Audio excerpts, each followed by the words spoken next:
I think I may have found the best light novel for 2021. Join me as we have a look at it. That Man and His Manga. Hello and welcome to That Man. That is me merchandise, and today I'm going to be looking at one of the best light novels for 2021. Now, 2021 has been a rather good year for light novels. I mean, we've had Bofuri and we've also had The Angel Next Door Spoils Me Rotten. Two absolutely fantastic light novels which I would 100% you guys check out, because hey, when have I ever steered you wrong? Well, probably that time I recommended Do You Love Your Mom and a 2-hit multi-target attacks and Interspecies Reviewers. But the next title we're going to talk about, well, it is something rather special. In fact, it's actually the same author as a title that I feel gets a lot of hate from outside the light novel community. However, pretty much everybody who has actually read it absolutely loves it. And that title is, well, it's the Vending Machine Isekai. That's right, the Vending Machine Isekai. Well, the author is now doing a new series called The NPCs in This Village Sim Game Must Be Real. Now, I'm not gonna lie, I didn't have much expectation for this one. I just looked at it and I was just like, oh, it's going to be one of those other ones where it's going to have a unique little premise and it's going to be kind of a little bit, oh, I don't know, you read it and you're kind of just like, oh, yeah, it was okay, but I'm not going to bother with volume 2. And I read it and I couldn't put my book down. I absolutely adored my time with this one. Surprisingly so. Now, this is another one of those titles where, well, I say it's another one of those titles, but it's still actually quite a unique premise. A young man has been, well, he's been holed up into his room for the last God knows how long, as you do, as with nearly all of these protagonists, but he doesn't die. That's right, this isn't an isekai. In fact, if anything, it might be a potential reverse isekai. He one day gets the opportunity to trial a mysterious game called The Village of Fate. He doesn't know anything about it. He doesn't even know where it came from. It's just all of a sudden, he just gets it and he's just like, oh well, I enter a lot of competitions, so hey, I'll try it out. And the premise of this game is simply keep all of his villagers alive. And he sets out to do so. After a cutscene in which he discovers that, well, these characters look incredibly well detailed. In fact, they look so well detailed with a lot of interesting character models and interesting character dialogue. In fact, they seem a little bit too good. And there we get the thing. They must be real. And it's quite interesting because one of the things I loved about the Vending Machine Isekai was how well the author went out and did the whole aspect of having a well put together town / village in which the vending machine was placed.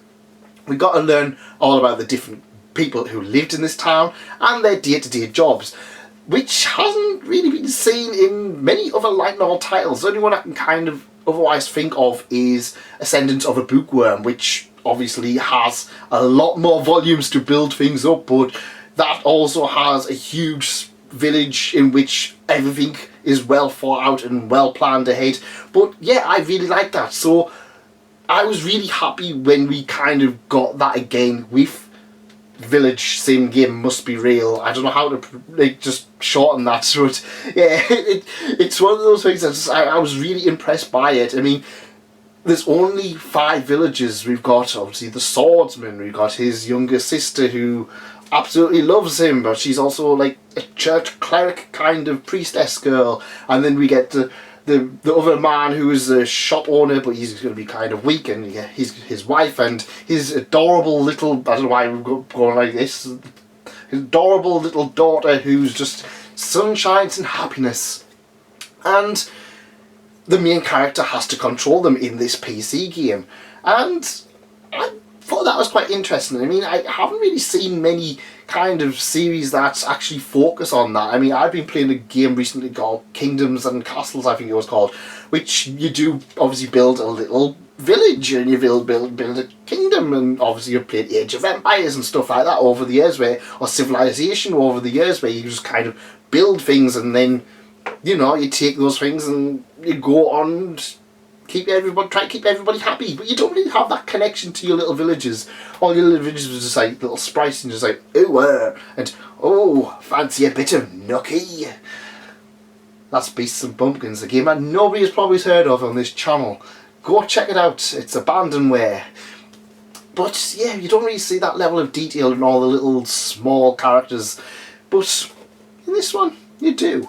And after a few days of playing, the main character starts to discover some interesting things. In fact, there's a few laws. He can't just exactly just talk to these characters. However, the priestess can communicate through her special book. So he can communicate once a day to kind of prompt them in the right direction. You can't control them, but you can kind of prompt them in the right direction. Oh my god, it's going to end up like RimWorld, where everyone's just like cutting each other's organs out. I don't know. But after that, he starts getting some mysterious parcels in the mail. In fact, the first one he gets is a little bit of fruit, titled from the Village of Fate.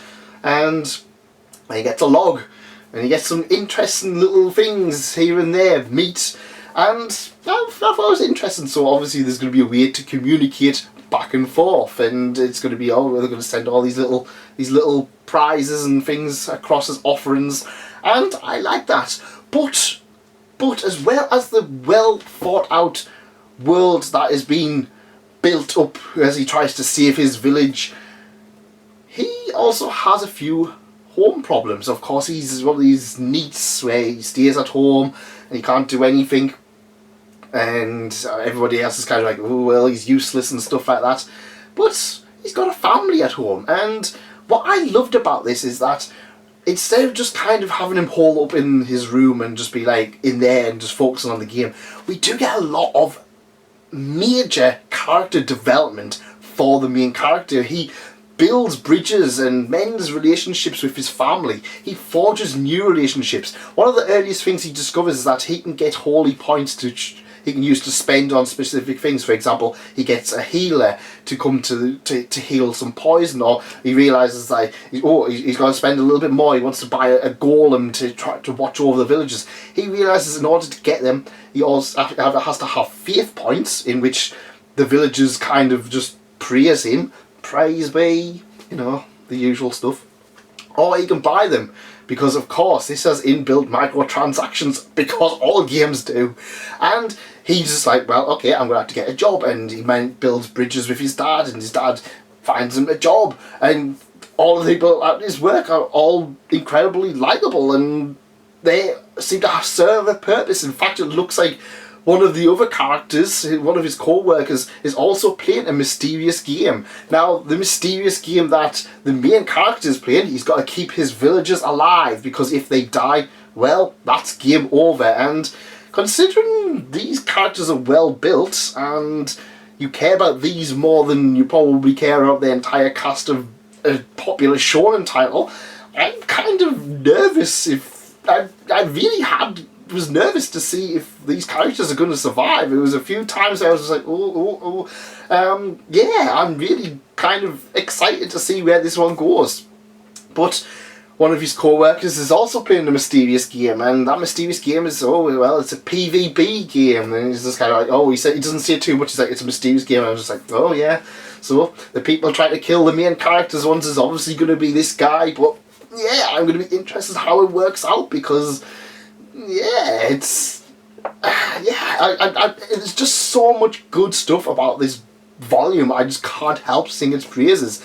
Now, is this the best thing I've ever read? Of course not. I mean, nowhere near. But it is extremely competent in what it does.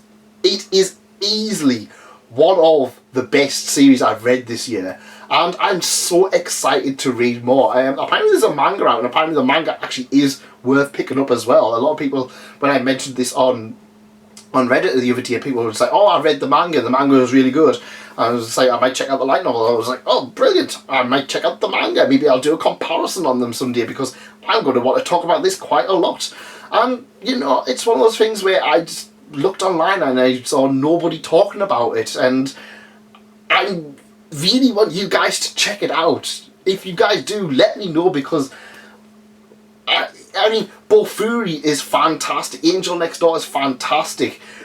Seven Spellblade is fantastic. There's a lot of really good series, but a lot of them kind of fallen into things that we've already seen. Fury was another one of those MMO style games. Angel Next Door was obviously the whole cute girl next door thing. And it's stuff that we've seen before but done well. But I genuinely can't think of anything else that really comes close to this one. Especially not in the detail that this one goes in. We have two fronts. We have one front where it's the game. We have a lot of interesting characters in the game and a lot of intrigue with the game itself. I mean, I've only just touched the surface on how deep this game goes. But we also have an interesting plot outside of the game that makes you care about the main character. He's not just a kind of a Gary Stew where he's just like, oh, well, I'm the main character and everyone's going to fall in love with me. But there's a lot of twists and turns in this that really kind of hooks you in. You're going to care about these NPCs in this village and you're going to want to find out what happens to them. But you also have a lot of interest in the main character and, well, his family. Everyone in this series is just so likeable. And it doesn't feel all kind of throwaway stuff as well. The whole, oh well, he's sitting in the, he's stuck in his room all the time. There's a genuine reason for that that is revealed later on in Volume 1. And it kind of makes more sense. He mentions, oh well, I'm quite strong, and it's kind of just like, oh yeah, you know, the whole wish fulfillment. He's never went out, but he's super strong, you know, that kind of thing.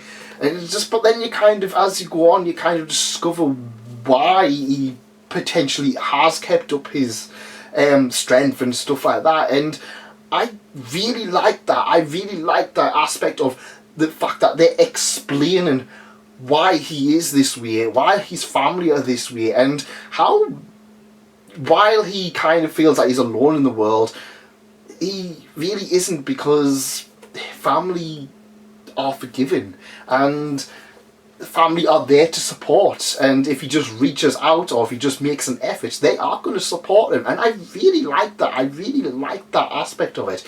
Now, I've went on about this title for quite a few minutes and most of you have probably tuned out, but please do check out this title.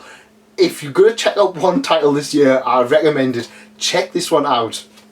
And I personally, I'm not going to lie, I personally do believe this is one of, if not the best light novels for 2021. So don't you guys miss out on it. Go check it out.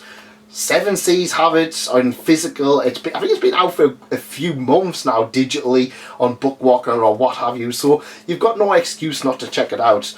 And if there's anything else that you guys have read and you think it's like this, please do recommend it, because like I said, I want more stuff like this. I want more unique premises. I mean, this might not be a unique premise in the end of the day, but it's something that I haven't really seen done as good as this one has been done in the light novel medium. So like I said, go check it out. Let me know your thoughts on it. If you like it or if you just didn't like it, let me know. And well, if you did enjoy this, remember to like, remember to leave a subscription, and I'll see you in another one of those videos. Go check this one out. I'll see you over there. Goodbye.